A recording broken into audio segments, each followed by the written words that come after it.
Bom dia a todas e todos. Bom dia. Bom dia.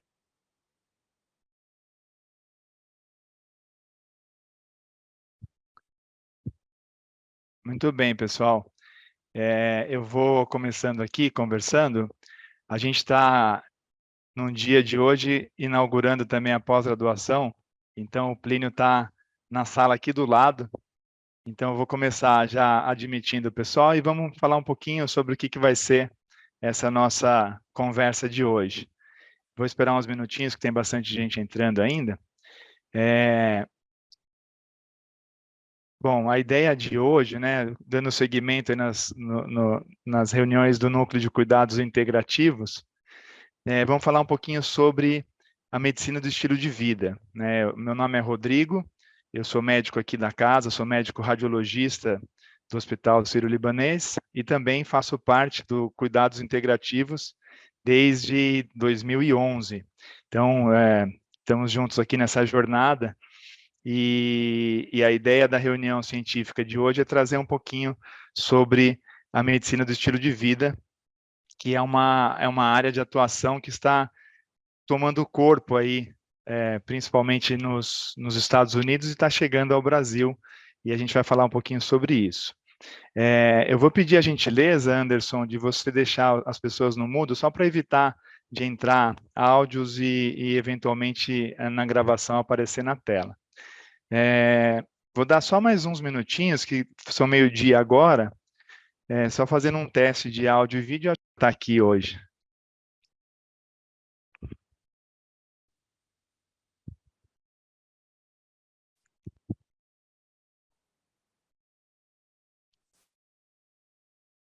Muito bem, pessoal, sejam todos e todas bem-vindos, bem-vindas.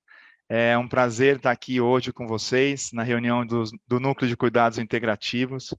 Meu nome é Rodrigo Jacobian Fernandes, eu sou médico aqui da casa, radiologista do hospital, sou também membro do Núcleo de Cuidados Integrativos desde 2011. O Plínio está na pós-graduação agora, então eu vou começar. Deixa que eu compartilhe aqui.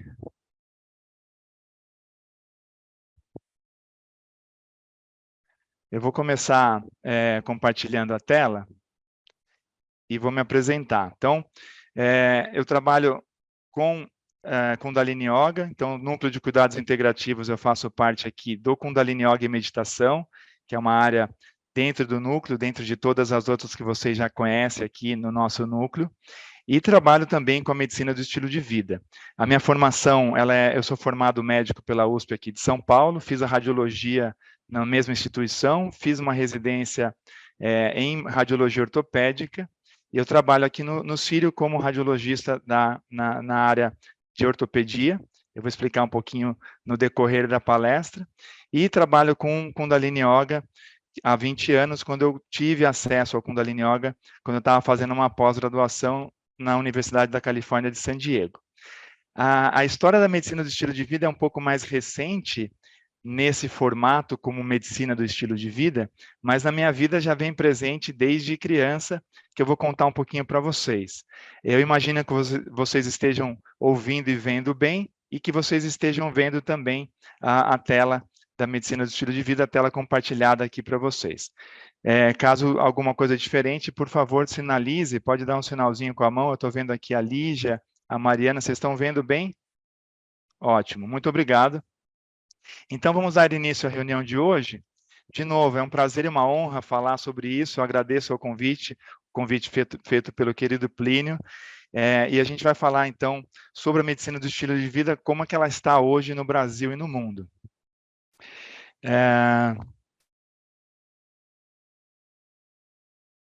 Não está passando aqui. Ok. Então, aonde que eu me inseri, né, na medicina do estilo de vida? Eu vou começar contando uma história breve. Eu vou falar a partir de 95, mas essa história veio antes, né? Desde criança, eu sou nascido em Bauru, meus pais são médicos, meu pai e minha mãe são médicos, e em casa todo mundo praticava esporte desde criança. Assim, eu, com 6 anos de idade, ganhei uma raquete de tênis, e comecei a jogar tênis, e com 11 anos eu me encontrei com o polo aquático. Bauru é uma cidade muito, muito tradicional em termos de esporte, tanto do tênis quanto do polo aquático, entre outros, e eu, desde garoto, desde 6 anos de idade, tenho uma rotina de atividade física e de esporte, e acabei me enveredando pelo polo aquático aos 11 anos. Quando eu vim para São Paulo estudar medicina, eu já praticava, já jogava polo aquático, fui convidado para jogar pelo Esporte Clube Pinheiros, e junto com a faculdade, eu levei os treinamentos do Esporte Clube Pinheiros, até, isso foi em 92, de 92 a 95, eu conciliei a faculdade de medicina junto com a atividade esportiva de alta performance. Eu acabei jogando pela seleção brasileira nesses anos, e o ano de 95 foi um ano muito importante, porque estávamos no ciclo olímpico de Atlanta 96, e foi um treinamento muito intenso, junto com o 4º ano da faculdade, que sobrecarregou demais, assim. Então, um pouco da conversa de hoje vai falar sobre isso, né?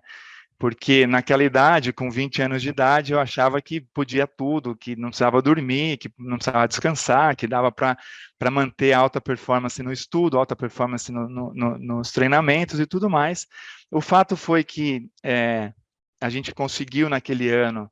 O Brasil fazia muitos anos que não ia para uma final de Jogos Pan-Americanos. A gente jogou a final dos Jogos Pan-Americanos em Mar del Plata em 95, fomos medalha de prata, depois de 32 anos sem ir para uma final de Jogos, e foi muito legal, foi uma experiência incrível, e eu conciliei com a faculdade, o que tem um preço, né? No final do ano, não se fazia esse diagnóstico de burnout. Hoje em dia está muito em voga o diagnóstico de burnout. Naquela situação não se falava disso, mas de fato no final, bem no finalzinho do ano, basicamente eu sucumbi, não dei conta, e aí, com a ajuda de familiares, colegas, amigos, eu consegui acabar o ano de formação do 4º ano e entrar no internato. Naquele momento foi um momento de reflexão, né, se era possível ou não, e foi ali se era possível ou não conciliar tudo isso, e foi ali que eu comecei a entender um pouquinho da importância do autocuidado, que é um tema central na conversa de hoje, né? Tanto aqui no Núcleo de Cuidados Integrativos, a gente fala demais da importância do autocuidado, assim como vocês vão ver na medicina do estilo de vida, o autocuidado e o centro da pessoa, da saúde da pessoa, é o que é mais visado e o mais importante como uma atenção primária à saúde. Então, nesse momento, eu voltei para a faculdade, consegui entrar no internato, e por uma felicidade eu fui convidado a jogar polo aquático numa universidade dos Estados Unidos. Eu ganhei uma bolsa de estudos, e eu parei por 6 meses para ir jogar. Foi meu primeiro momento como eu posso dizer, um retiro, né, de sair daquela sociedade, morando em São Paulo, com toda aquela intensidade que São Paulo imprime, com a intensidade dos treinos da faculdade. Eu parei um pouquinho para olhar. Ao mesmo tempo, eu me deparei fazendo terapia, que foi muito bom, adoro, e acho que ajudou e ajuda demais. E aí, eu voltei ao Brasil, me formei como médico, e sempre pensando no cuidado do esportista, do atleta. Então, eu acabei optando, naquela época não existia a medicina do estilo de vida, não existia a medicina clínica do esporte. Para fazer medicina esportiva, o caminho era, naquela situação, fazer ortopedia e seguir, então, depois para a área do esporte. Eu fiquei na dúvida entre ortopedia para fazer o segmento de atletas ou fazer a radiologia diagnóstica para essa área. Foi o que eu acabei fazendo, sou muito feliz por essa opção. Acabei fazendo a radiologia. Então, eu fiz 7 anos de faculdade, depois eu fiz 3 anos de radiologia geral, mas a minha ideia, desde o começo da radiologia, era fazer a radiologia ortopédica para lidar com medicina esportiva. Então, eu fiz mais um ano, fiz um 11º ano de formação na medicina radiológica ortopédica, e depois disso, comecei a trabalhar, já me casei, e a gente optou em fazer a pós-graduação. Minha esposa também é médica radiologista, e a gente foi fazer um complemento da formação em San Diego, na Califórnia, e isso eu estou já falando no ano de 2004. E aí, para minha grande felicidade, durante a minha estadia lá em San Diego, eu me deparei em trabalhos científicos sobre meditação e encontrei o Kundalini Yoga, conforme era ensinado naquela ocasião pelo David Shanahoff, que é um biólogo da Universidade da Califórnia. Ele foi discípulo direto de Yogi Bhajan, que foi o indiano que trouxe o Kundalini Yoga para o Ocidente da forma como a gente pratica. E então eu me animei e me interessei pela prática do Kundalini Yoga. Então vai fazer agora, no começo do ano, 20 anos que eu pratico, me encantei com a prática do Kundalini Yoga. E aí, a gente trouxe isso, quando eu voltei para o Brasil, a gente levou, conheci o Plínio lá no Einstein em 2006, se eu não estou enganado, quando a gente começou essa história de fazer a medicina integrativa lá naquela instituição, naquele momento, e depois acabei levando isso para dentro da universidade. A gente fez um trabalho de pesquisa lá no HC, na psiquiatria do HC, onde estudamos o Kundalini Yoga no transtorno ansioso. Eu vou contar um pouquinho para vocês, se a gente tiver tempo hoje. Então, eu acabei dividindo a minha atividade profissional entre a radiologia, que eu ainda sou até hoje, com a prática do Kundalini Yoga e a meditação, nessa linha de meditação. Em 2000, agora chegando já para o nosso tema de hoje, em 2020, a pandemia, contudo, totalmente isolado, eu não deixei de vir aqui ao hospital trabalhar, e, se eu não me engano, foi em abril de 2020, eu encontrei um colega cardiologista, o Henrique Greenberg, aqui da casa também, e a gente andando pelos saguões vazios do hospital, ele falou: Rodrigão, eu estou sabendo da medicina do estilo de vida, que dá uma olhada nisso e tal, e a partir dessa provocação que ele me fez, eu acabei me debruçando no tema. Até então, naquela situação, já existia um Colégio Brasileiro de Medicina do Estilo de Vida, mas eu acabei fazendo o Congresso Americano e me animei muito com essa história da medicina do estilo de vida, como ela é estruturada tanto lá nos Estados Unidos e está sendo estruturada aqui no Brasil. O fato foi que eu me debrucei nesse estudo, acabei arregaçando as mangas para estudar sobre isso, aproveitei a situação da pandemia, fiz todos os cursos online, o curso de formação, a certificação, e resolvi fazer a prova de certificação pelo Colégio Americano e me certifiquei no final de 2021, depois de 2 anos estudando sobre o tema, me certifiquei como médico da medicina do estilo de vida pelo Colégio Americano. No Brasil, ainda não é uma área de atuação formal pelo Conselho, e nem tampouco uma especialidade médica, mas, a princípio, isso deve mudar no decorrer dos anos. Então, o que é, né, qual a importância? Primeiro, eu gosto muito dessa palavra, dessa frase da Isley. A Isley é uma colega da medicina do estilo de vida, ela foi presidente do Colégio Brasileiro, e ela põe, e eu compartilho com vocês essa frase, que autocuidado não quer dizer eu primeiro, quer dizer eu também, porque a gente tem uma cultura no Brasil, uma cultura ocidental, que o autocuidado, muitas vezes a gente se sente culpado de estar parando um tempo para se cuidar, ao invés de cuidar do outro. Isso pode ser visto como egoísmo, como alguma coisa distinta do que realmente é, que no Oriente é um pouco mais comum, né? Quando você se cuida, a primeira coisa que você faz para melhorar o mundo é melhorar a sua própria existência, sua própria vida, seu próprio cuidado. Então, o autocuidado é uma coisa muito central aqui e muito cara para nós no ponto de vista da medicina do estilo de vida, dos cuidados integrativos e da saúde de uma maneira geral. Então, o que é, então, a medicina do estilo de vida, né? Eu coloquei aqui 2 medicinas entre aspas, porque existe a medicina convencional, que todos nós conhecemos, e a gente é o core business da medicina. Me formei na USP, onde seguramente somos bem formados em fazer diagnósticos de doença e tratar doenças, né? Isso é importante, isso continua sendo importante, onde se faz diagnósticos e tratamentos de doenças. Isso é uma medicina convencional que ela existe, continua existindo e vai continuar existindo. O que a gente está falando da medicina do estilo de vida é que ela promove e preserva a saúde. né? A gente está falando de promoção de saúde através de hábitos saudáveis, as pessoas querem viver mais, cada vez mais estamos vivendo mais e querem viver melhor, chegar aí na idade mais avançada, melhor do ponto de vista físico, mental. Então, ela pode estimular a saúde, preservar a saúde e também restaurar a saúde, eventualmente, quando existe algum transtorno, algum distúrbio que pode ser revertido através de hábitos e estilo de vida. Então, elas se conversam, sem dúvida alguma, a medicina convencional, diagnóstica e terapêutica, ela conversa com a medicina do estilo de vida, e a medicina do estilo de vida dá ferramentas de hábitos saudáveis para...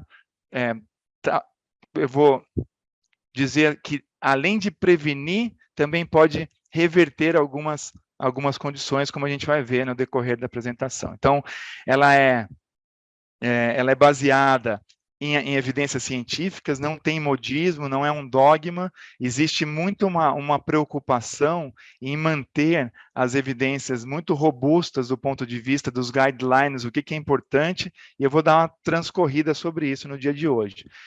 Os hábitos de vida tão relacionados à morbidade e mortalidade, cada vez mais se sabe da importância da epigenética, que vai além dos genes, que vai além do que a gente está marcado no nosso DNA, para que a gente possa viver aqui essa vida não só destinado pelo que os nossos genes dizem, mas os nossos hábitos têm muito a ver com o que a gente vai representar desses genes e como que a gente vai lidar com cada situação.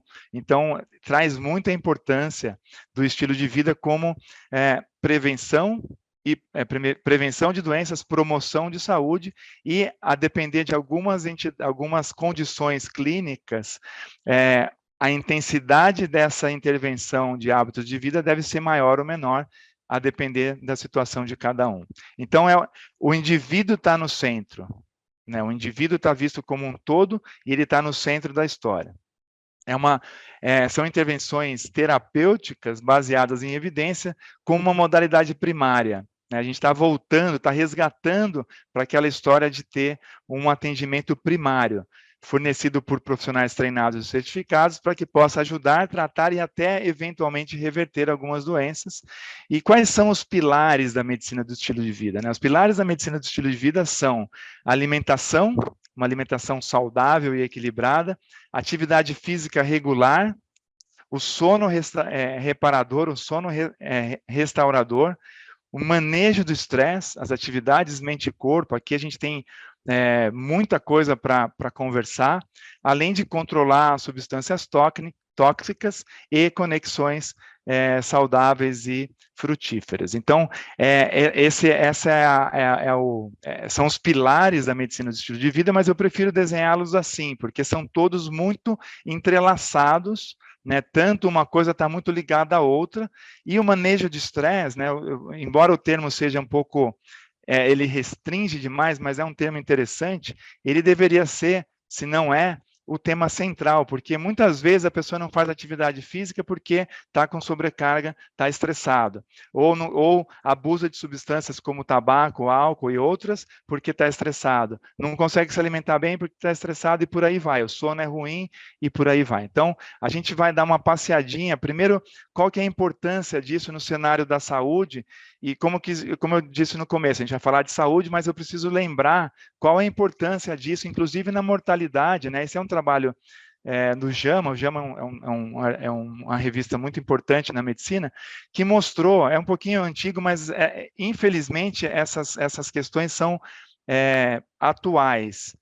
Ou seja, a causa mortes mais importante nos Estados Unidos, e isso é representado pelo Brasil também, ainda está muito relacionado ao uso do tabaco, ou seja, o cigarro ainda é uma questão na nossa sociedade, e hoje em dia, com cigarros eletrônicos, passa a ser um sinal de alerta muito importante para os jovens e para os adultos, porque o tabaco continua sendo uma questão importante. A dieta ruim e a inatividade física, que está nesse gráfico em vermelho, é a principal causa, é o principal hábito que leva a causas morte, ou por problemas cardíacos, ou por câncer. E o álcool não fica muito atrás. Então, quando a gente fala dessas 3 questões, dieta, atividade física e substâncias que fazem mal, como álcool em excesso e tabaco, a gente vai cobrir a maioria das mortes evitáveis, tanto aqui quanto no mundo. Por incrível que pareça, apenas 3% da população apresenta os 4 componentes saudáveis. 76% da população não fuma, ou seja, ainda temos 24% de fumantes, sejam de cigarros eletrônicos ou não.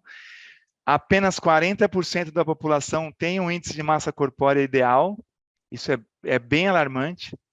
Apenas 23% da população come 5 porções de frutas e vegetais por dia, e 22% da população é considerada fisicamente ativo, ou seja, tem bastante gente que está inativa. Então, essas questões são muito centrais quando a gente fala de hábitos que poderiam levar uma vida saudável, mas que não levam porque a gente ainda continua consumindo muitas substâncias tóxicas, se alimentando mal e mantendo uma atitude sedentarista.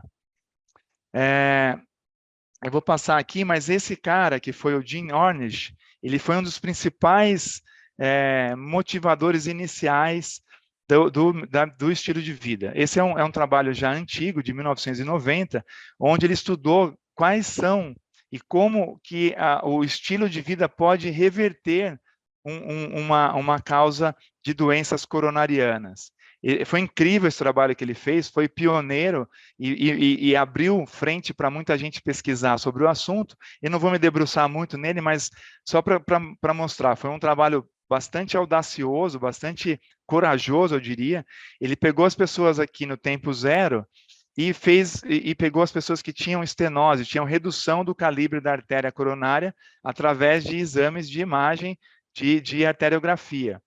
E ele fez um acompanhamento. Tinham 3 grupos. Um grupo não fez nada, outro grupo tomou a medicação, que são as estaminas, para manter os colesteróis dentro dos limites, e outro grupo fez uma atividade de mudança de hábito, que foi um programa bastante intenso, atividade física regular, dieta basicamente de plantas, manejo de estresse, cuidar do sono.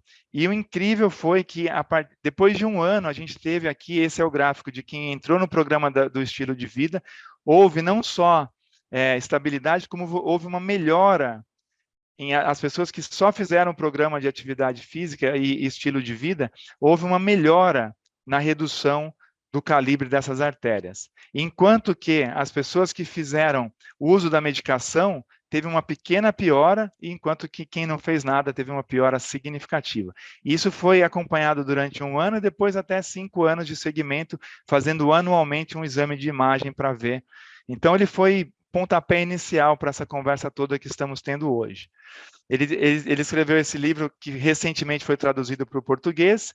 É um livro interessante, um livro mais de consulta, porque ele não dá exatamente o pulo do gato, quais são as propostas terapêuticas do estilo de vida, mas para quem tiver interesse no assunto, eu acho que é um livro que vale a pena. Foi um best-seller pelo New York Times e ele foi traduzido para o português recentemente.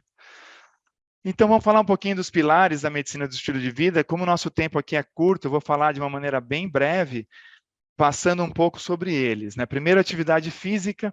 Primeiro, caracterizar o que é atividade física e o que é exercício físico. Acho que isso é importante a gente dizer. Atividade física é qualquer movimento, qualquer contração muscular que tenha algum gasto energético. Enquanto o exercício físico é uma atividade física planejada, que existe a ideia de melhorar a saúde física e mental e por aí vai. E o sedentarismo é pouco movimento, é onde a gente está sentado, está deitado, está dentro do carro, está assistindo televisão, onde existe pouco ou quase nenhum gasto energético, a gente está numa condição sedentária. Então, como é que a gente vai quantificar isso, né? Como que a gente pode quantificar uma atividade física? Qualquer movimento ajuda, ou seja, de meia em meia hora, de 40 em 40 minutos, você simplesmente levantar da cadeira, já vale. Então, levantou, fez uns passos, andou um pouquinho, já vale. Uma atividade física leve é aquela, por exemplo, uma caminhada que você faz com um amigo, com uma amiga, que dá para você cantar uma música junto, conversar, onde a frequência cardíaca aumenta um pouquinho, mas ela é leve, você consegue cantarolar uma música tranquilamente. Enquanto que a moderada ainda dá para manter uma conversa, mas não dá para estender muito você cantar uma música, por exemplo. É aquela caminhada já mais estruturada, onde você põe o seu tênis, seu short e vai andar para valer, não vai só andar no shopping vendo vitrines, né? E a intensa é aquela que quase a gente não consegue falar mais do que algumas palavras. Aí é uma corrida mais intensa, uma atividade mais intensa, que demanda bastante do corpo físico. Então, uma breve avaliação. Acho que cada uma de vocês pode fazer essa pergunta, né? Quantos dias da semana você faz alguma atividade física moderada ou intensa? Né? Acho que cada um pode fazer essa pergunta. Quantos minutos por dia quando você faz essa atividade? E aí, inativo é próximo a zero.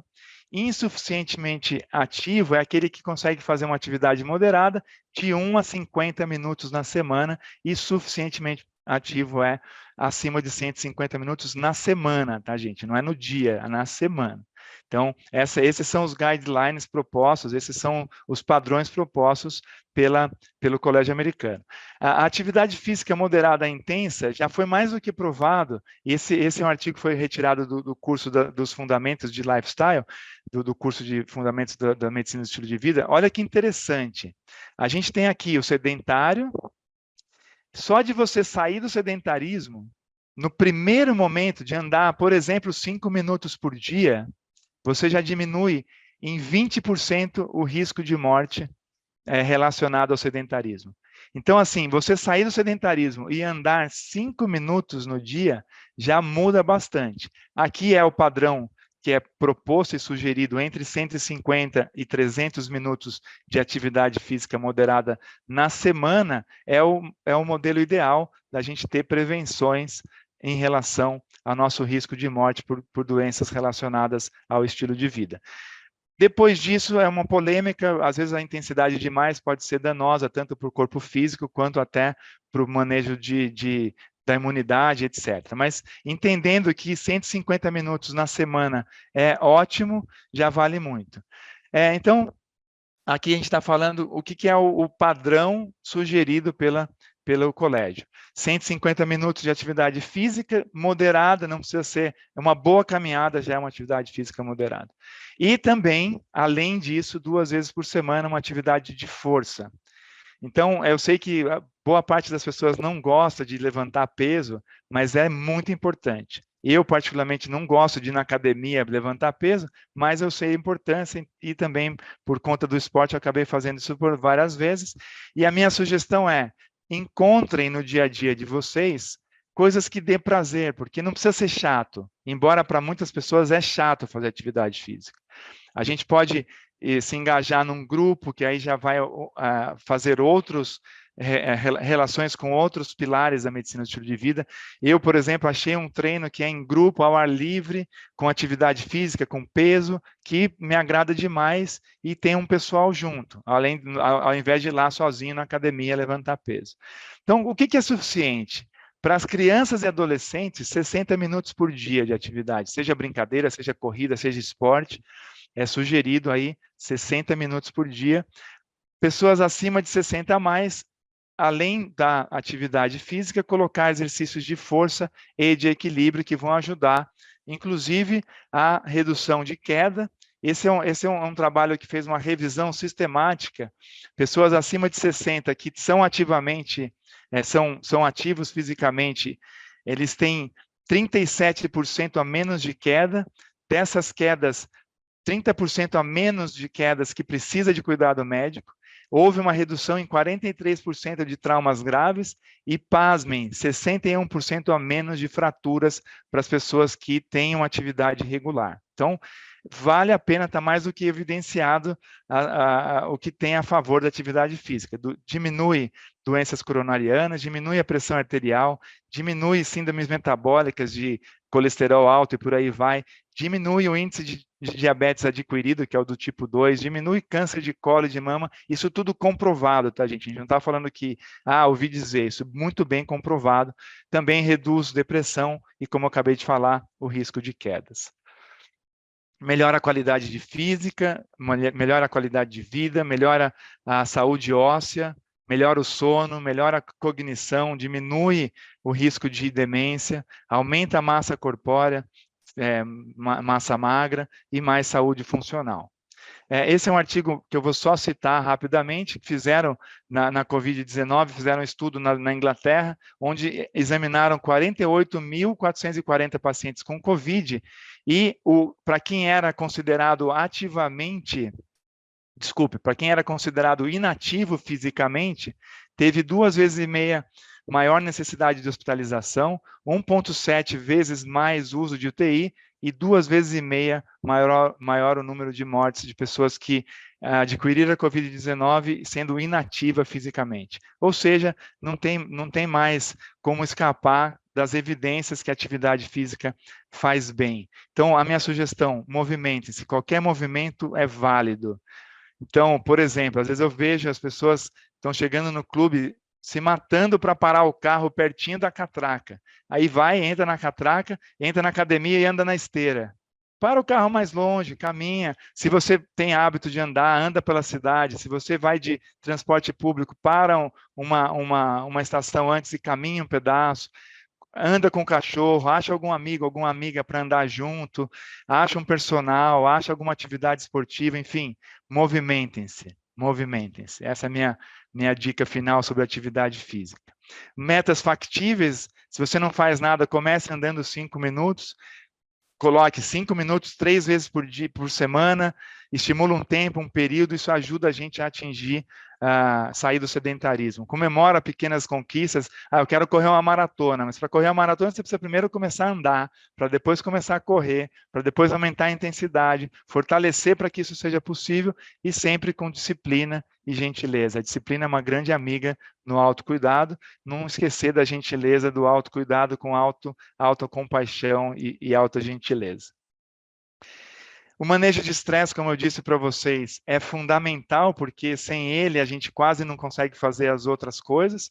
Eu também vou dar um voo panorâmico aqui sobre o assunto, eu poderia ficar 4 horas tranquilamente falando do manejo do estresse, que eu tenho estudado isso demais, mas eu queria só trazer alguns conceitos. Por exemplo, todo mundo fala do estresse e que seria ideal uma vida sem estresse. Não existe vida sem estresse, gente. A vida, estar vivo, ainda mais em grandes cidades, é estresse, é estressante, não tem como. Mas aqui mostra que um estresse insuficiente, uma falta de estresse, uma falta de desafio, uma falta de sobrecarga de alguma maneira, acaba a gente ficando parado, aumenta a procrastinação de tomar decisão, depois eu vejo, não preciso disso agora. Enquanto que o estresse bem manejado, que está aqui em amarelo, é o estresse adequado. É onde a gente tem um desafio, onde a gente consegue manejar, consegue dar conta do que a gente tem pela frente, mas a gente é estimulado a seguir. Só que é perigoso porque tem uma linha tênue entre esse estresse passar a ser demasiado, e aí começar a ter sintomas e ter reações sobre esse estresse demasiado, até que a gente passa do limite e entra no burnout, entra onde a gente perde totalmente o nosso controle e a nossa qualidade de vida. Então, é interessante entender esse gráfico para manter o estresse aqui na zona verde, amarela, no máximo aqui, quando percebeu que está na laranja, voltar e usar das ferramentas do manejo de estresse, que são inúmeras, mas ainda nesse conceito, eu adoro esse conceito do fluxo, do flow, que eu trago aqui para vocês esse diagrama, tentando explicar sobre isso. Na vertical, a gente tem o nosso desafio, e na horizontal, nossas habilidades. Então, quando a gente é pouco desafiado, e a gente tem pouca habilidade no tema, a gente fica com apatia, com tédio, ou tem pouco desafio, mas você tem uma performance grande, uma habilidade grande, você fica relaxado. Tudo bem, É um desafio de, por exemplo, no meu caso, que há 25 anos eu vejo imagens do joelho, por exemplo. Quando é um caso que não exige muito desafio, eu consigo trabalhar de maneira relaxada. Enquanto quando é um caso que tem um desafio maior, vai depender daqui. Se eu sou muito desafiado, mas eu estou habilitado àquilo, eu posso entrar no estado de fluxo. Esse estado de fluxo é um estado de consciência que ele pode ser atingido de várias formas, onde o nosso desafio está adequado com as nossas condições. Né? A gente tem, por exemplo, vários exemplos. Atividade física, né? Joaquim Cruz ganhou a medalha de ouro nos 800 metros em Los Angeles. Ele estava totalmente preparado e ele descreve isso, inclusive. Eu não vou saber exatamente as palavras como ele descreve, mas ele chegou no momento da prova, como era um desafio grande, mas ele estava muito bem preparado para aquilo, ele entra no momento de um estado diferenciado de consciência, onde já não percebia onde acabava o pé dele, começava a pista, não entendia muito onde estava o público, e a hora que ele acabou, ele mal percebeu o que aconteceu. A Ayrton Senna já descreveu isso, tem vários músicos que escrevem isso. O cara treina, aumenta o desafio, treina, e entra no estado de fluxo. Esse estado pode ser atingido de várias maneiras, inclusive através de inúmeras práticas mente e corpo, e a meditação é uma delas. Quando a gente está, então, adequando o nosso desafio à nossa habilidade, a gente consegue entrar nesse estado. E aí vai várias outras condições onde não está totalmente alinhado a habilidade com o desafio. Mas eu gosto de trazer esse tema. Esse é um tema que esse cara, que eu não consigo dizer o nome, com esse monte de sopa de letrinhas consoantes, ele escreveu um livro que eu tive o prazer de ler uma década atrás em inglês. Ele também foi traduzido para o português como fluxo, né, que é o estado de fluxo, flow. Várias técnicas para o manejo de estresse, né? Aqui na casa a gente trabalha com os integrativos, técnicas mente e corpo, onde a espiritualidade faz parte integral de tudo isso, contato com a natureza, fazer alguma atividade física na natureza, isso ajuda demais. Vou citar algumas, né? Arte e cultura, você se engajar numa atividade de arte criativa, de música, seja ouvir uma boa música, seja tocar um instrumento, seja receber uma massagem, receber um reiki, fazer uma boa leitura, um momento de relaxamento, um momento de entrega, um momento de não fazer nada, tudo isso ajuda no manejo do estresse. Um voluntariado, um trabalho voluntário que tem a ver com o seu propósito, tudo isso ajuda a manter o estresse no limite adequado, no limite possível. Eu preciso dizer isso, né? Você trazer técnicas mente e corpo, e eu estou falando da minha área, que é o Kundalini Yoga, reduzir toda aquela história da tradição que tem do que os yogis trouxeram de tantos anos para cá, ao termo manejo de estresse é demais, né? Porque tem muito mais do que quando você pratica uma atividade, ou se você se engaja numa tradição que tem todo o contexto histórico, todo o contexto de espiritualidade, sem dizer de religião, mesmo a religiosidade, tudo isso leva a um estado, ou melhor dizendo, pode levar a um estado de maior relaxamento, e é muito mais do que o manejo de estresse. Pode te ajudar na relação intrapessoal, ajudar nos relacionamentos, ajudar na atividade, mesmo na atividade física, na atividade profissional, mas também ele é colocado aqui de maneira acadêmica dentro do manejo de estresse, que também não deixa de ser. Além das conexões sociais, né? Existem vários estudos, quando a gente estuda a medicina do estilo de vida, estudamos bastante as blue zones, né, que são áreas no mundo onde as pessoas vivem mais e melhor, e um dos pilares chaves são as conexões sociais. Né? Teve um trabalho gigante na Harvard que mostra que uma das principais fontes de bem-estar e de felicidade são as conexões sociais. Isso é muito importante, tanto uma conexão social, um relacionamento mais profundo, mais íntimo, quanto relacionamentos mais leves, mais rápidos. Por exemplo, já vou pegar o pilar das conexões sociais, dos relacionamentos aqui, porque vale a pena a gente parar um pouco sobre isso. Óbvio, estamos aqui conectados pelo Zoom, ótimo, é uma ferramenta incrível, a gente viveu a pandemia, sabe a importância de tudo isso, mas uma atividade, uma conexão, primeiro, uma conexão consigo mesmo, e as práticas mente e corpo, sobretudo meditativa, já traz uma relação com a sua própria essência, com o seu self. Ajuda nessa relação intrapessoal. Ajuda na relação com os outros, com o planeta, né? Então, isso tudo é importante. Agora, não só uma relação de intimidade, que é muito saudável, muito bom, e não existe uma relação profunda de intimidade sem desafio, né, gente? Então, de novo, não tem vida sem estresse, não tem uma relação sem desafios, né? A gente sabe muito bem disso. Qualquer relação, ela tem seu desafio que nos ajuda a crescer, ajuda a sair da zona de conforto, tudo isso é muito saudável. Mas pequenas intervenções, como, por exemplo, ir na padaria, falar com o atendente da padaria, conversar com alguém que está andando na rua, dar um oi, olhar no olho, dar um sorriso, isso já tem um efeito, existem inúmeros trabalhos mostrando isso, o efeito benéfico para a nossa saúde física e mental, para o nosso bem-estar. Então, isso é um dos pilares muito importantes, eu já estou aqui falando um pouco sobre ele, que é muito fundamental. Voltando e falando do manejo de estresse, um tema que eu me debrucei nos últimos 20 anos foi o estudo dos pranayamas, os exercícios de respiração, e o relacionamento deles, dos exercícios de respiração no sistema nervoso autônomo. Então, isso tem inúmeros papers publicados, esse foi um deles que publicamos. Se eu não me engano, eu vi a Cecília aqui, que ajudou bastante nesse trabalho aqui, um trabalho que a gente ficou quase uma década para publicar, e foi uma publicação muito interessante numa revista de peso, uma revista americana da Psychiatry Frontiers, que a gente trabalhou com técnicas, basicamente pranayamas, técnicas do Kundalini Yoga, para ajudar nos transtornos ansiosos, sobretudo sobre o transtorno obsessivo compulsivo.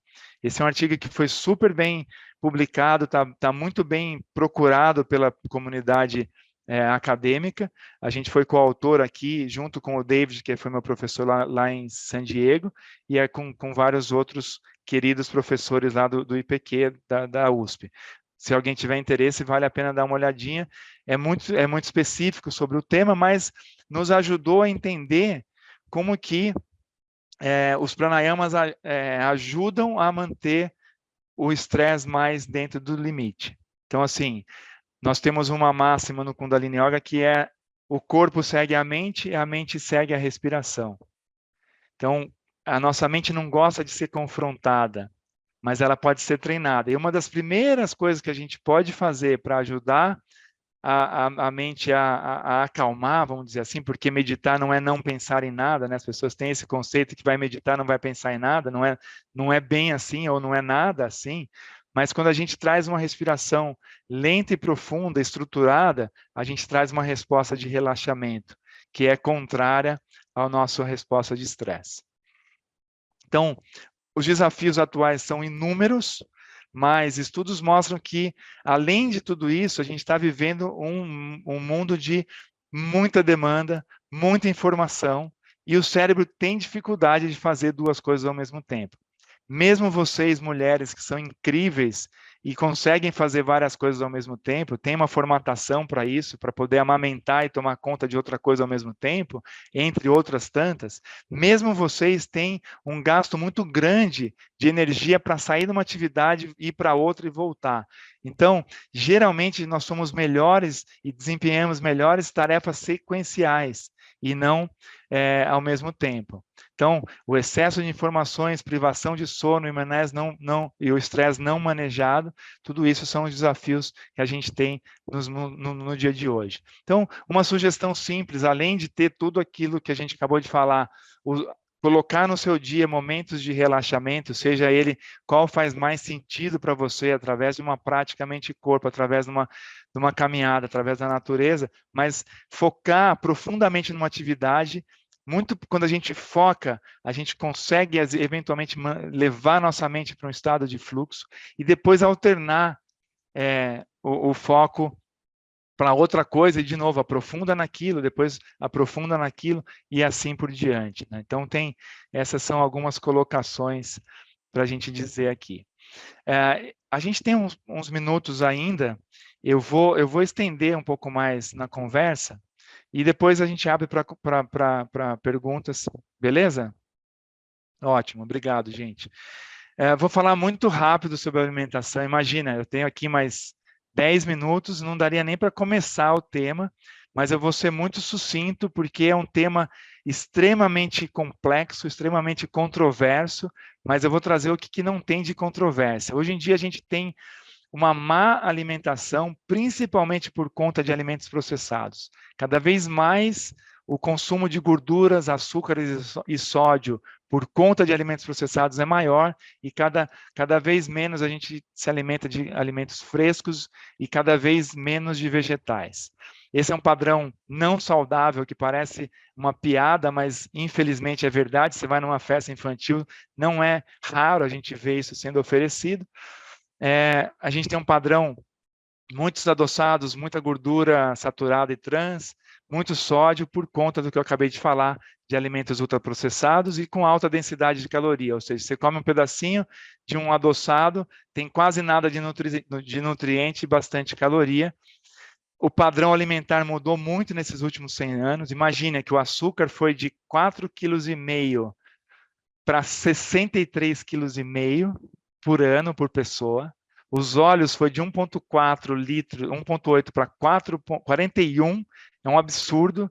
Consumo de queijos aumentou em 11 quilos por pessoa por ano, é incrível. E a televisão, óbvio, não tinha, e aqui está numa média de 4 horas, seguramente hoje em dia está mais do que isso. Então, vale a pena a gente se atentar a tudo isso. Padrão de alimentos saudáveis. Então, como é que o colégio americano e brasileiro falam sobre alimentação saudável? Eu gosto muito dessa frase do Michel Pollan, vou traduzir para vocês. Isso foi tirado de um curso que eu fiz recentemente, o curso está aí para vocês, foi um curso que o colégio americano propôs, e o assunto está tão em voga e tão importante nos Estados Unidos que a Casa Branca americana fez 6 meses de promoção pagando o curso para quem quisesse fazer gratuitamente. Eu aproveitei esse ensejo e fiz o curso, que eu adorei, acho um curso muito incrível. Mas o que ele fala? Coma comida, não em demasia, predominantemente vegetais. Então, comida de verdade, não processada, o mais natural possível. Em quantidade adequada, porções menores, a gente não precisa se empanturrar de tanta comida, gente. Não necessariamente vegana nem vegetariana, nós não defendemos a ideia do veganismo ou vegetarianismo por si só, mas sim preferência de alimentos vegetais com uma variedade grande de comida. Então, isso é um fato, isso não tem controvérsia. O que não é saudável, a gente sabe bem, alimentos ultraprocessados, com muita adição de açúcar, carnes processadas, carnes vermelhas, isso, grãos refinados, isso tudo já tem evidência robusta de que não é bom para a saúde. Enquanto que grãos integrais, legumes, frutas, vegetais, sementes e cereais, pistache, castanhas e tal, que são os nuts, isso sabidamente são promotores de saúde, são benéficas. O que está debatido, o que é debatível hoje, o que tem, você acha evidências favoráveis e contrárias, então ainda está na zona amarela da controvérsia, são ovos, alimentos lactícios, peixes e frangos. Mas nós não vamos entrar nessa discussão hoje. Estratégias práticas, foque no que vai adicionar, então adicionem fibras alimentares que vêm dos vegetais. Então, nunca você vai errar se você adicionar salada, verduras, frutas, vegetais de maneira geral. Coloque metas factíveis, assim como foi na atividade física. Então, por exemplo, eu vou adicionar um prato de salada antes da minha principal refeição, 3 vezes por semana, por 3 semanas, e ver como é que eu me sinto. Sempre lembrar do manejo do estresse e atenção para se alimentar. Olhar o que está comendo, mastigar o que está comendo, evitar fazer isso na frente da televisão, na frente do computador e por aí vai. E esse é o prato sugerido pelo Lifestyle, pelo Colégio Americano, proteínas vegetais, e é possível sim manter um aporte proteico vegetal, frutas e verduras e vegetais à vontade, beber água, a bebida de escolha é a água, e grãos integrais, sempre que possível, optar por grãos integrais. Nós não vamos ter tempo de entrar no sono reparador, mas vou passar rapidamente que os desafios cada vez mais a gente já tem falado. Existia a cultura de que dormir é perda de tempo e que precisou, a gente dorme menos. A casa caiu, estou apertado aqui, eu durmo menos. Isso é muito ruim, essa cultura é muito ruim. Os desafios atuais são enormes, a gente falou disso durante esses últimos 45 minutos, dado as conectividades altas, os turnos noturnos e por aí vai, mas graças a tudo que está acontecendo, a descoberta que o sono é importante, aqui no Sírio foi criado recentemente um núcleo de estudo de sono, o sono está voltando a ser um assunto importante, e o sono de má qualidade, ele pode trazer várias causas ruins, como aumento de cortisol, aumento o colesterol e por aí vai, enquanto que o de boa qualidade ajuda a manter o peso, ajuda a sensibilidade à insulina, tem vários evidências no sistema cardiovascular, quais são os benefícios do sono. Então, na saúde mental também tem vários benefícios, isso não precisa ser nem falado, está todo mundo já sabendo, mas é importante a gente lembrar. E aqui tem alguns detalhes para a gente chegar nos finalmente. As técnicas de manejo de estresse, técnicas não medicamentosas para o sono. Existem trabalhos que mostraram que o uso de medicamentos, vale um parênteses aqui, não sou contra o uso de medicamentos, a não ser que eles sejam devidamente prescritos. Existe uma altíssima incidência de prescrição de medicamentos para sono e eventualmente, sim, precisa ser medicado, mas treinamentos, terapias cognitivas para o sono, práticas de meditação, de yoga, outros treinamentos autogênicos, manejo de estresse, relaxamento, tem um efeito similar aos benzodiazepínicos, que é uma das medicações, uma classe de medicações para cuidar do sono. A luz do dia, eu vou finalizar com isso. A luz do dia é muito importante. A gente está exposto à luz do sol é muito importante. Quando a gente... Vejam, gente, a coisa mais básica que a gente não faz, olhar para o céu. E aqui no Brasil somos abençoados de ter um céu claro a maior parte do ano. Estamos em dias mais nebulosos aqui em São Paulo, mas você olhar para o céu, mesmo que nublado, não precisa olhar para o sol queimar o seu olho, de preferência sem óculos escuros. Então, acordou, se você puder, abre a janela, sem vidro do carro, sem vidro do escritório, olhar a olho nu para o céu, reduz melatonina, aumenta nosso estado de alerta, mostra para o nosso cérebro que a gente está acordado, que é dia, e ajuda, inclusive, à noite, quando a gente se expõe ao sol. Quem nunca foi para a praia durante as férias? Tudo bem que tem outros contextos envolvidos quando a gente sai de férias, mas você se expôs ao sol, à noite a luminosidade não atrapalha tanto. Então, além de, sempre que possível, reduzir a luminosidade a partir das 8, 9 da noite. A atividade física melhora o sono. Se possível, uma atividade física com luz natural seria ideal, porque aumenta a vitamina D, aumenta a exposição da retina e ajuda bastante. A atividade física à noite, ela eventualmente atrapalha o sono. Então, assim, porque a gente precisa resfriar o corpo para induzir o sono, e muitas vezes, se você faz uma atividade física mais próximo da hora de deitar, vai demorar para esse processo de resfriar e entrar no sono acontecer. De novo, é melhor que você faça uma atividade física à noite do que você não fazê-la, mas, se possível, de manhã à tarde, até umas 5 da tarde, seria o ideal. Algumas sugestões: se exponha à luz diária.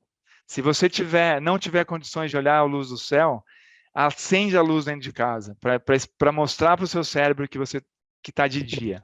Atividades físicas durante o dia, redução da exposição da luz noturna, eliminar a cafeína à noite. Se você toma café, evite aí o café da tarde ou da noite, porque eu posso tomar que não interfere o sono, provavelmente ele vai interferir na arquitetura do sono. Então, evitar a cafeína à noite, e reduzir dentro do possível o consumo no geral. Álcool, a mesma coisa, o consumo de álcool excessivo, as pessoas falavam, vou tomar um vinho para relaxar, a dose aceitável é uma taça de 150 ml, não é aquela taçona de vinho, mas mesmo assim é controverso, e seguramente um álcool em excesso ele vai atrapalhar a arquitetura do sono. Então, evitar alimentos ultraprocessados, manter uma boa hidratação e o peso adequado, porque sobrepeso prejudica o sono. Manter um quarto escuro, silencioso e com uma temperatura boa. Não usar a cama para trabalhar. A cama, se possível, só para dormir e fazer sexo. Evitar ficar, porque o cérebro associa aquilo com outra atividade. Então, vá para a cama para dormir. Não vai levar o celular e ficar ali respondendo mensagem ou entrando no Instagram. Se possível, deixa seu celular longe. Deixa ele carregando em outro quarto. Os cochilos são bem-vindos. No máximo 30 minutos até às 5 da tarde, senão ele pode prejudicar o sono da noite. Ter regularidade na hora de deitar e de levantar ajuda bastante, assim como o manejo do estresse, que foi muito falado, e preparar aí com relaxamentos e tudo mais. De novo, uma das ferramentas mais bem vistas aí pela literatura é a terapia cognitiva comportamental para insônia em casos de dificuldade para o sono. Nós não vamos entrar em tratamentos, embora muitas vezes é importante e necessário que façam diagnósticos sobre o sono e tratamentos. Aqui o pilar dos relacionamentos saudáveis que eu falei junto com o manejo de estresse, né? Essa é um pilar fundamental do bem-estar aí e da medicina do estilo de vida, assim como substâncias tóxicas, como foi falado, evitar o abuso, o cigarro evitar ao máximo, e a gente tem um papel importante em educar as pessoas o malefício que é o cigarro, inclusive dos cigarros eletrônicos. E o álcool, ele é bem conhecido como uma substância que não faz bem à saúde. Existe aí uma polêmica, mas eu vou socializar, como é que é? E o outro pilar da socialização. Então, evitar o excesso, e o que recomenda-se uma dose máxima é uma dose de destilado, que tem ali 30 ml, uma latinha de cerveja. Imagina, você vai socializar com uma única latinha de cerveja.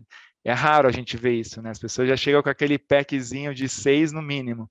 Então, eventualmente, se for o caso, usa cerveja sem álcool para ter a socialização e não precisar tomar tanto, enfim. Aí cada um tem a sua criatividade. Essa aqui é uma foto que eu gosto de provocar o Plínio. Essa é uma foto minha na Nicarágua. Eu estava com os amigos surfando, já faz mais de 10 anos isso. Mas isso é um cenário ideal do manejo de estresse, do lifestyle. A gente dorme bem, acorda cedo, vai para o sol, tem relacionamentos saudáveis com um monte de amigo que foi lá só para isso, faz atividade física, come bem, enfim, tudo de bom, né? Mas não é sempre que a gente pode estar nessa situação. O desafio é trazer isso para dentro da nossa realidade, para o nosso dia a dia. Do jeito que é. O dia a dia muitas vezes pode ser duro, os desafios podem ser complexos, mas essas ferramentas básicas e essenciais podem ajudar a gente a ter uma vida melhor e mais longínqua. É óbvio que dentro de cada situação, e sempre que possível, se mexer, cuidar da alimentação e tudo mais que a gente falou. Eu queria agradecer imensamente pelo convite, mais uma vez, um prazer enorme falar sobre isso. Eu me encantei sobre esse estudo. Temos alguns minutinhos, deu 1 hora em ponto aqui no meu relógio. Eu vou desligar o compartilhamento e pedir para o Anderson abrir os microfones, e estou à disposição de vocês. Mais uma vez, obrigado. Por favor, se alguém tiver alguma questão, faça. Eu não consigo ler eu não consigo ler o chat, assim, eu sou péssimo para fazer duas coisas ao mesmo tempo. Obrigado, gente. Rodrigo, boa Oi, tarde. Mariana. Queria agradecer e perguntar no núcleo de vocês de cuidados integrativos. Eu fiquei curiosa para saber quais outras práticas mente-corpo que vocês teriam ou ofereceriam, fora a Kundalini Yoga que você citou. Muito obrigado, Mariana, pela pergunta. Nos integrativos hoje temos o Kundalini Yoga e Meditação, tem Yoga, tem Mindfulness, tem Jinsho Jitsu, se eu falei bem, Jinsho Jitsu, temos o Reiki, temos, tem outras coisas que não são do núcleo, mas arte e cultura, música, temos relaxamento, Tai Chi Chuan. Acho que eu não esqueci nenhuma, mas todas essas são práticas integrativas aqui do núcleo. Obrigado pela pergunta.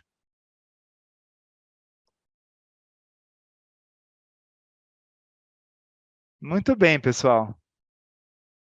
A gente sempre fica com dúvida, né? Quando não tem ninguém que fala nada, se foi bom ou se foi muito ruim.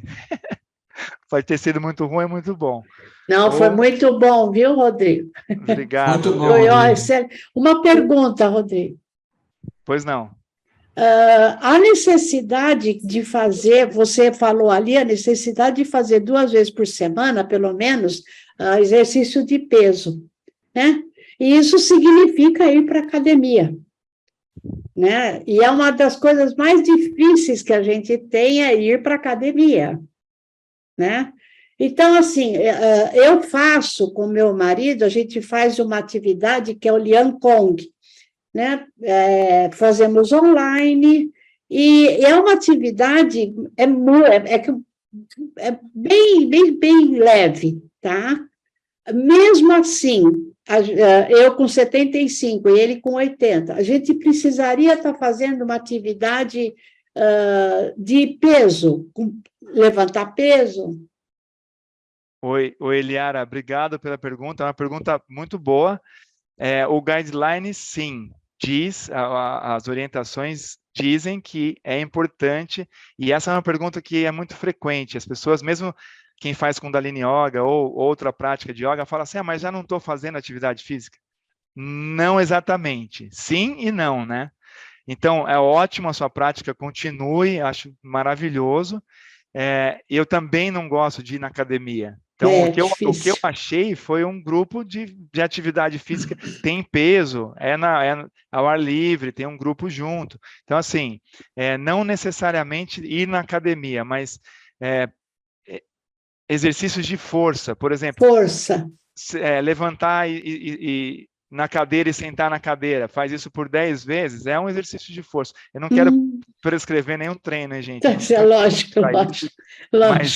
Mas uma atividade de força, de resistida, pode ser com elástico, pode ser... É legal ter uma orientação de algum... Lógico, Mas é importante, sim. É importante, sim. É importante para a massa muscular, para a massa óssea. Então, andar é uma atividade que já demanda ali a estrutura óssea e tudo mais. Correr um pouco mais, mas a atividade de força, ela tem sido mostrada como muito importante, até para evitar diminuição, para diminuir ou evitar quedas e complicações de quedas. Exercícios de equilíbrio, ficar num pé só, não precisa ser nada. Porque às vezes você fala assim, mas eu não quero ir na academia, eu odeio academia. Aí já põe a barreira para então não vou fazer nada. Qualquer movimento de força, pode ser um pezinho em casa, assistindo televisão, ou alguém que te oriente a levantar e sentar, ficar num pé só um tempo, ficar no outro pé. São coisas que podem ser simples, nem sempre, né? A gente trouxe aqui muitas coisas simples. Lembrando que o simples não necessariamente é fácil, né, gente?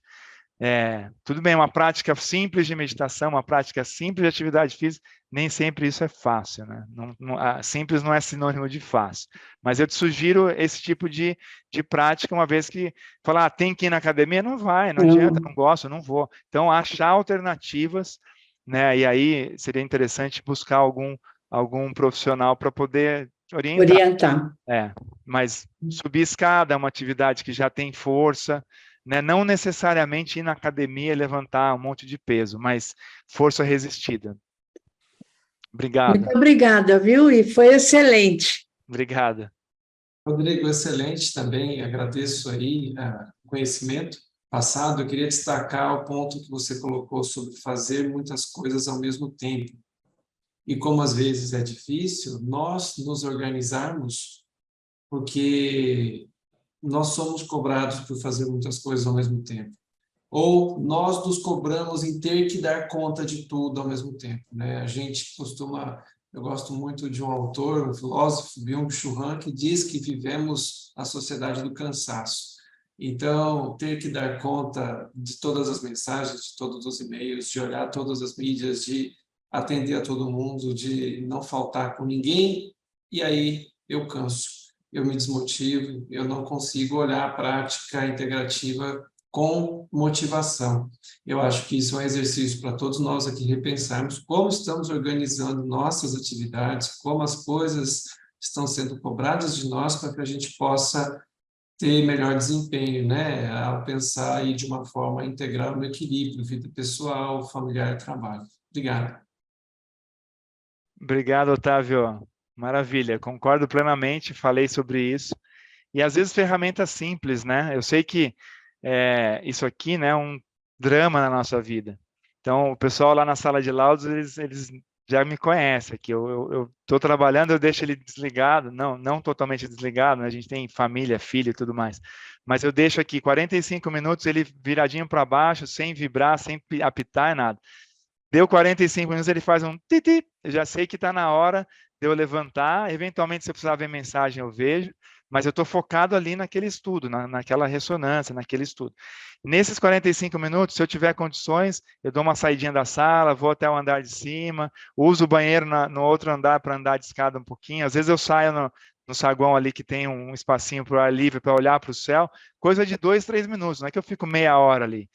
Volta, aí de novo, põe mais 45 minutos, porque isso ajuda a manter o foco, ajuda a manter e desgasta menos. Chega no final do dia, é como se pegasse o celular, de vez em quando você põe um pouquinho no carregador, ele vai chegar no final do dia com um pouco mais de bateria do que deixado ele ligado direto. A mesma coisa, faz uma pequena pausa, respira fundo, solta bem o ar. Eu tenho algumas práticas de pranayama que eu faço mesmo no dia a dia. Então, sai um pouquinho, respira fundo, solta o ar. Isso já ajuda, mas de fato o que você trouxe é fundamental a gente saber lidar com tudo isso, porque vai aumentar ainda mais, né, gente, a demanda. Inteligência artificial, os caras estão sabendo o que a gente está pensando e tudo mais, a gente vai precisar usar disso ao nosso favor. Então, essa é uma estratégia. Geralmente, às 9 horas da noite, tem um botãozinho aqui, não sei se vocês sabem, mas tem um botão que você aperta, ele desliga. Desliga, é incrível. O celular pode ser desligado. Aí você desliga ele, e aí você põe para carregar. Você falou de 45 minutos, hoje tem estudo que mostra que nós perdemos o foco para distrações a cada 45 segundos. Eu tô ligado. Oi, Rodrigo, dá tempo para falar alguma coisa? Por ainda? favor, a gente Oi, vai Rodrigo. encerrar depois dessa, tá, gente? É uma delícia aqui, ficaria a tarde toda, mas a vida segue.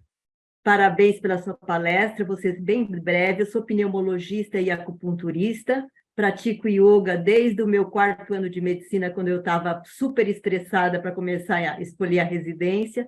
E a incidência de pacientes que entram no consultório, que respiram de maneira errada, de maneira superficial, a incidência de insônia me fez eu levantar essa questão para todos os meus pacientes, aderir a uma prática meditativa, usar respiração abdominal, e mesmo os pacientes que são asmáticos ou DPOC, que têm uma respiração extremamente superficial, desconfortável, com o aprendizado da terapia cognitiva comportamental e da meditação, melhoraram muito e a qualidade do sono ficou muito, muito melhor, e eles incorporaram isso na prática. Ou seja, nós médicos não precisamos só pensar em remédio, nós temos que incorporar essa sabedoria que há tanto tempo na sociedade moderna nós temos desprezado. Muito obrigada, desculpa me alongar. Parabéns, viu, Rodrigo? Imagina, foi ótimo. Obrigado, Rosângela. Obrigado, foi ótima a colocação. Gente, obrigado, um beijão para todo mundo. Um prazer enorme estar aqui, ver as carinhas aí. Valeu, Obrigado, gente. Rodrigo. Até mais. Tchau, tchau. Valeu, Cidade. Tchau, gente. Tchau. Obrigada.